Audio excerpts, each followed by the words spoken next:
ఈ నిర్మాణాన్ని చూడండి, ఎక్కడ సెట్ బ్యాక్స్ కానీ ఏమీ లేవు. అది ఎంతవరకు అవసరమా అనే విషయం పక్కన పెడితే, ముఖ్యంగా పక్కనే సాయి హాస్పిటల్ ఉంది. ఈ హాస్పిటల్కి నిత్యం వందలాది వాహనాలు వస్తూ పోతూ ఉంటాయి.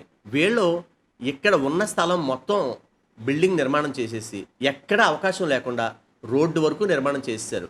దానివల్ల పొరపాటున ఏ అంబులెన్స్ అని ఆగిపోయి ఏదైనా ప్రమాదం జరిగితే ఎవరు బాధ్యత వహించాలి? పైగా ఇక్కడ కూడా యథావిధిగా ట్రాన్స్ఫారం రోడ్డు మీద నిర్మాణం చేస్తున్నారు. ఇక్కడ ప్లానింగ్ సెక్రటరీని వివరణ కోరగా, గత ప్లానింగ్ సెక్రటరీ నా ముందు పనిచేస్తున్నారు, నోటీసులు ఇచ్చారట, నాకు ఇంకా ఛార్జ్ హ్యాండ్ ఓవర్ చేయలేదు అన్నారు.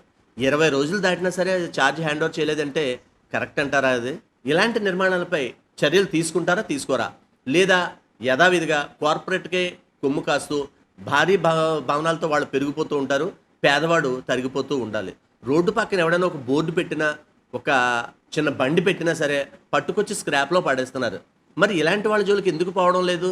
అయితే నగరంలో ఉన్న ఇలాంటి నిర్మాణాల వల్ల లక్షలాది కోట్లాది రూపాయలు చేతులు మారుతున్నాయని, అందువల్లే వీళ్ళు నిశ్శబ్దంగా ఉంటున్నారని ప్రజలు ఆరోపిస్తున్నారు. వాళ్ళ ఆరోపణ నిజమైతే సైలెంట్గా ఉంటారు, నిజం కాదంటే చర్యలు తక్షణమే తీసుకుంటారు అంటున్నారు ప్రజలు. దయచేసి గమనించండి, ఒక ముఖ్య మనవి, మేం ప్రసారం చేసే నిర్లక్ష్యం కార్యక్రమం ఏ ఒక్కరిని అవమానపరచాలని గాని తక్కువ చేయాలని గాని మా ఉద్దేశం కాదు. కేవలం రాజమండ్రి నగరం బాగుండాలని మా ఈ నిర్లక్ష్యం కార్యక్రమం ముఖ్య ఉద్దేశం. ఇలాంటి చాలా ఉన్నాయి, ఇంకా దాచాం కుప్పలు కుప్పలుగా.